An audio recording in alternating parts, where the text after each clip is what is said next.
Okay, if we can have the passage up, please, that would be really helpful. Thank you, Andrew.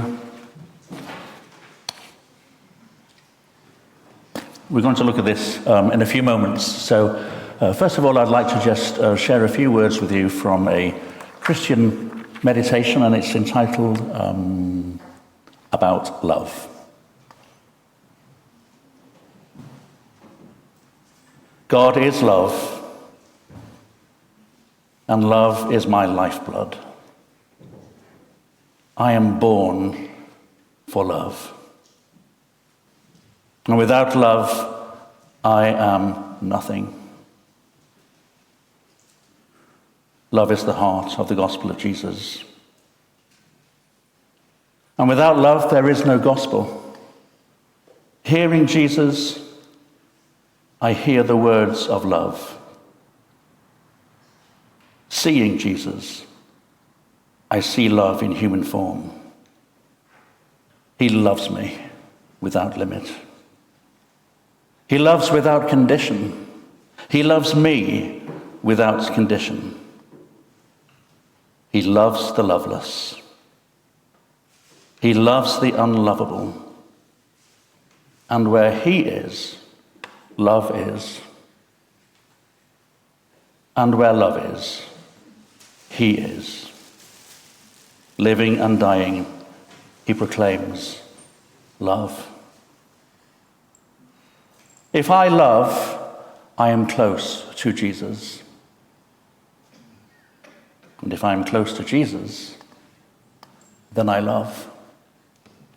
They're nice words, aren't they? You can say yes if you want. You know, sometimes maybe we've been told that we were a mistake. We should never have been born. It's not true, is it? When our Heavenly Father knit us together in our mother's wombs, he did something wonderful, something truly wonderful.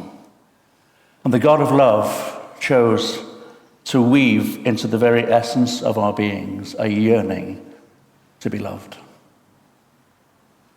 And the extraordinary capacity to love other people. And this love has been given to us as a heavenly currency to dispense to others. And as we dispense the love of God to other people, we become instruments of God's healing. We become instruments of reconciliation. We become instruments of peace and of blessing and hope. So that love that the Lord has woven into my life and into your lives as well, how's it doing? How are we expressing it on a day-to-day basis to those that we meet? Are we doing okay with it? Or maybe we just need to refocus on it a bit more. The Corinthian church, well, they've been meeting about 4 years, and you can't knock them for their fervour and their commitment. But they're already experiencing discord and disunity and malpractice and inappropriate behaviour. And at this stage, when Paul writes to them, this church in Corinth, it's not built upon the cornerstone of love. It's built upon division and discord and I'm better than you type of attitude. So Paul uses the practice of spiritual gifts as a backdrop, and he shows them how to live a more excellent way as a community. It's the way of love. And yet I will show you the most excellent way. If I speak in the tongues of men and of angels, but have not love, I'm only a resounding gong or a clanging cymbal. Wouldn't that be awful? I did consider bringing a pan up on the stage and a metal spoon and sort of whacking it really hard into this mic and saying, what do you think of that? It wouldn't sound very nice, would it? If I have the gift of prophecy, and if I can fathom all mysteries and all knowledge, if I have a faith that can move a mountain, but have not love, I am nothing.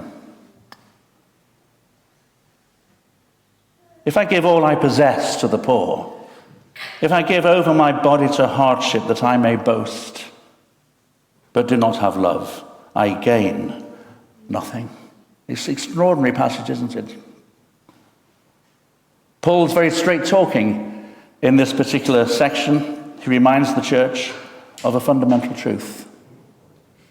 And Wendy alluded to it at the beginning. He says to the church, without love you're nothing. With love, you can transform the world.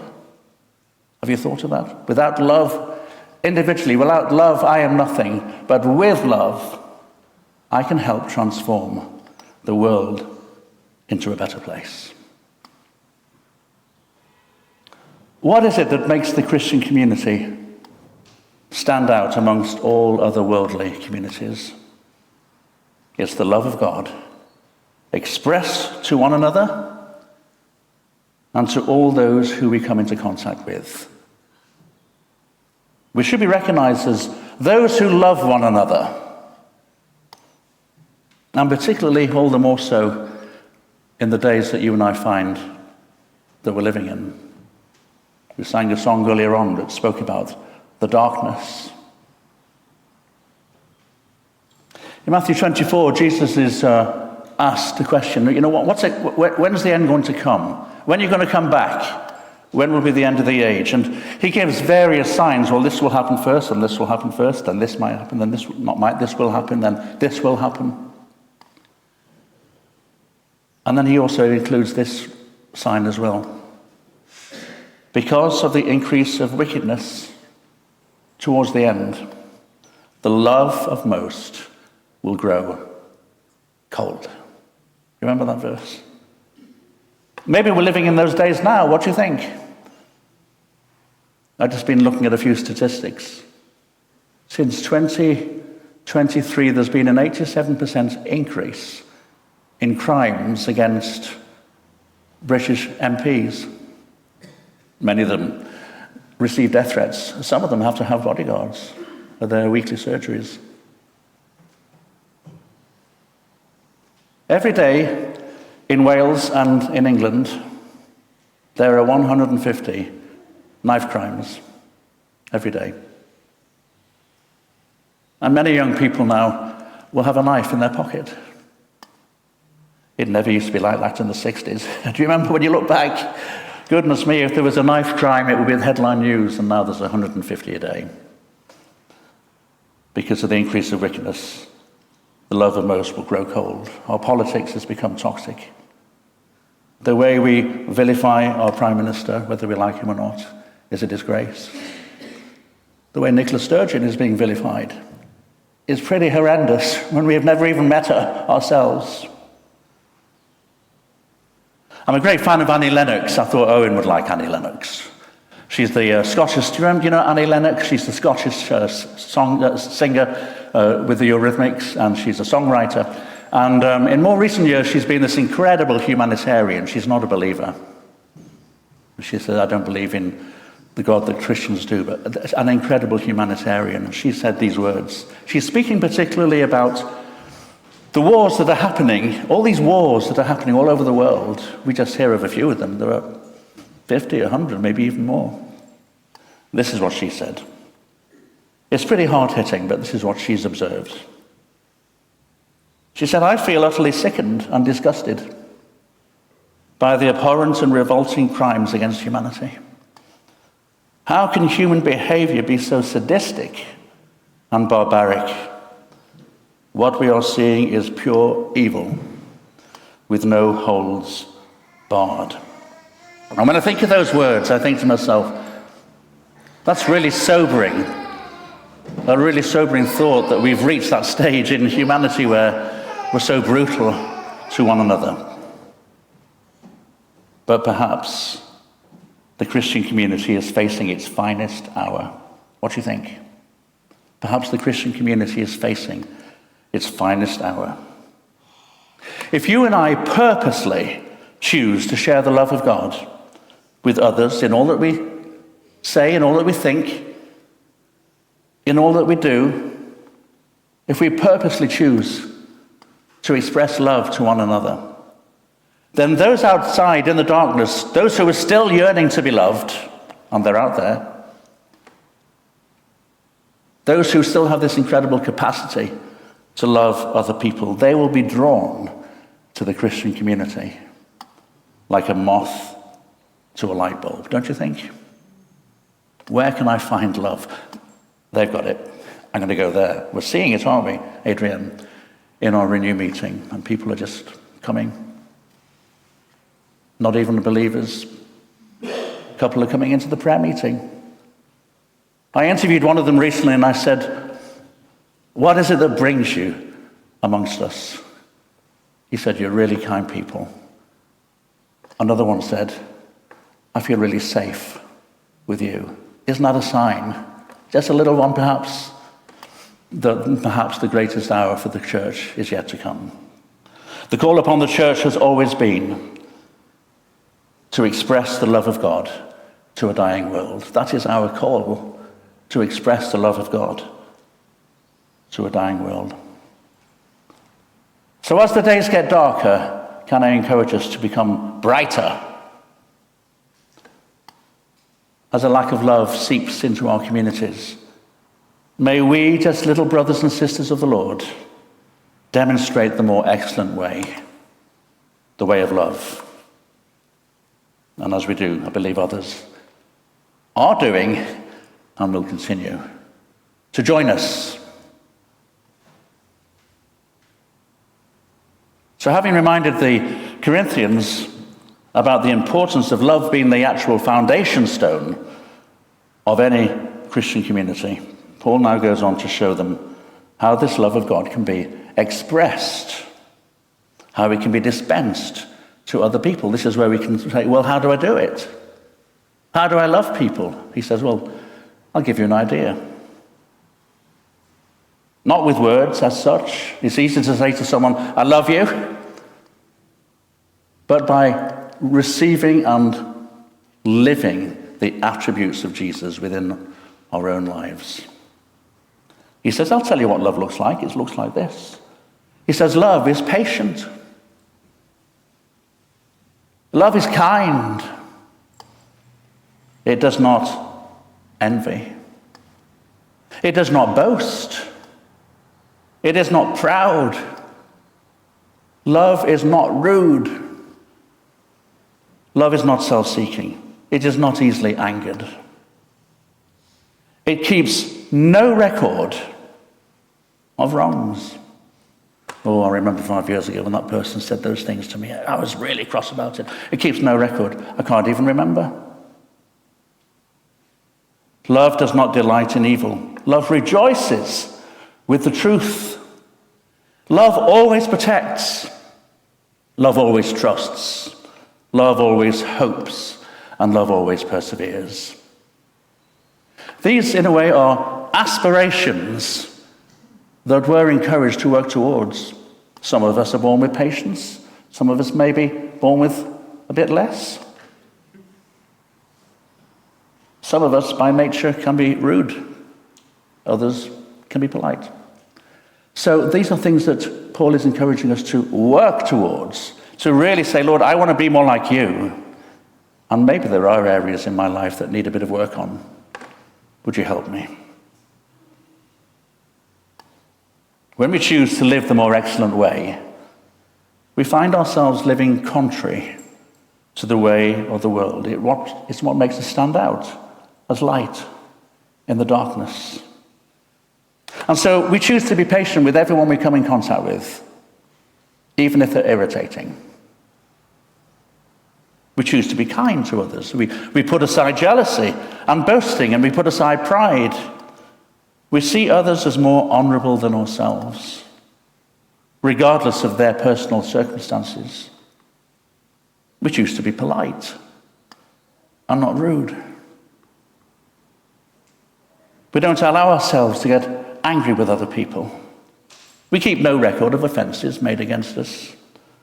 We shun evil. We rejoice with the truth.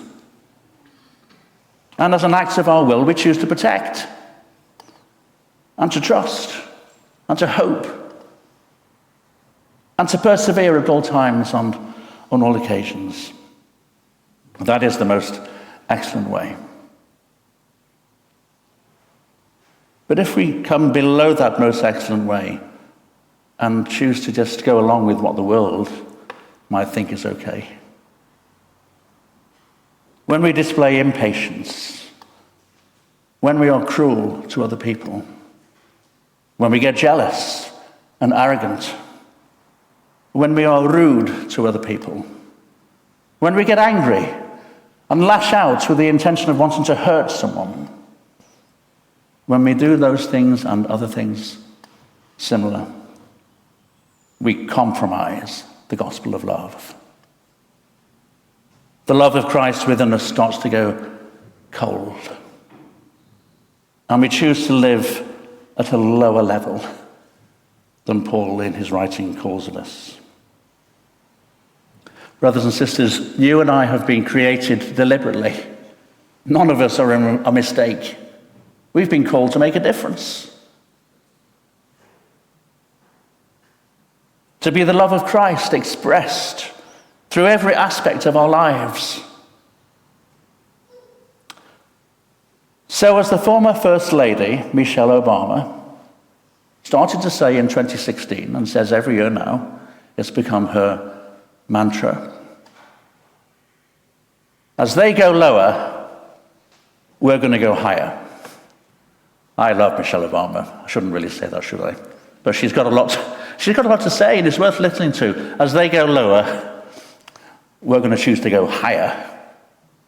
As the world becomes more bullish and horrible and cruel and intimidating, we're going to become kinder and softer and more gentle. We're going to show the love of Christ to everyone else. So let's not go lower, friends. Let's go higher. Let's choose to live the more excellent way. And as we do, I believe we can be assured of this. As we choose to live the more excellent way, the God of love will sing a love song over his children, his beloved children. So remember that little phrase, as they go lower, I'm going to go higher. It's really helpful. Just one more point, and then we're going to move into a time of communion. Why should we bother at all with love? That's the question I asked when I came to the end of preparing this. I thought, well, why should we bother? If the whole world is going loveless, and they're not really bothered anymore, and it's everyone for themselves, well, why should we bother? Why don't we just join them? And the answer is found in verse 8. Love never fails. I think one translation says love is eternal. As we choose to invest in love, we're investing in all this is going to endure forever. Paul reminds us that at the end of the day, all these other things are going to cease. They're just temporary, but one thing is going to last forever. What was it? You can call it out if you want. Love. Love is eternal. I read of a young Christian American guy, and he was having an operation, and he died upon the operating table. These things happen, don't they? And his heart stopped, and he was technically dead for 5, 10, 15 minutes, maybe even longer. He was a Christian. And the medical team managed to resuscitate him eventually, and brought him back to life, so to speak. And a few weeks later, as he was recovering from whatever he'd been sick with, he had a visit from his pastor. And the pastor said to him, you know, when you had that experience of dying, you may not remember it, but I just wondered, you know, when you died on the operating table for that period of time, do you remember anything? Did you experience anything? And the young man said yes. He said, I experienced heaven. And the pastor said, what was it like? And the young man responded with just 2 words: unadulterated love. You looking forward to it? As it is written, what no eye has seen, what no ear has heard, and what no human mind has conceived. These are the things God has prepared for those who love him. And when you and I reach the glory land, as an old friend of mine used to say, heaven, when you and I pass through the veil, each one of us will encounter it. The Lord will be there, leading us to glory. And when we get there, we will discover that God will wipe every tear from their eyes. There'll be no more death. There'll be no more mourning. There'll be no more crying. There'll be no more pain. Why? Because the old order of things has passed away. Behold, I am making everything new. So I encourage you and I today, as an act of our will, as a Christian community, to live the most excellent way, the way of love. And may everything that we think, may everything that we say, and may everything that we do express the love of God to all those who we meet from now until eternity. Amen. So just a time of quiet as we just reflect.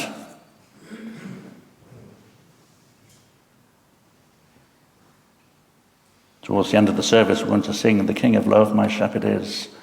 The King of Love.